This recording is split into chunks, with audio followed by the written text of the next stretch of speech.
नमस्कार दोस्तों, भोजपुरी इंडस्ट्री में पवन सिंह के द्वारा जुड़ा हुआ अभी एक खबर आ रहा है कि पवन सिंह चुनाव नहीं लड़ेंगे। अब क्यों नहीं लड़ेंगे भाई, ऐसा अभी उन्होंने कुछ बताया नहीं है, लेकिन उन्होंने अभी ट्विटर पर ट्वीट किया था कि हम चुनाव नहीं लड़ेंगे।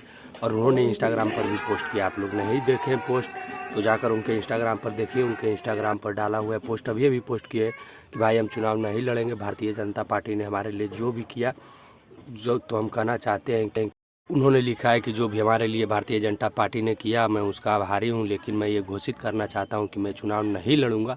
और भाई क्यों नहीं लड़ेंगे चुनाव, उनके पोस्ट पर जाकर आप लोग कमेंट कीजिए और पूछिए कि पवन भैया ने ऐसा क्यों किया। बाकी भाई आप लोग को जानकारी कैसा लगा भाई? अचानक से कल ही तो न्यूज़ आया कि लड़ेंगे और आज उन्होंने कह दिया कि नहीं लड़ेंगे। तो आप लोग को कैसा लग रहा है हमें कमेंट में बताइएगा भाई। मेरा तो दिल बैठ गया भाई। जल्दी जल्दी कमेंट में बताइए क्यों। पवन सिंह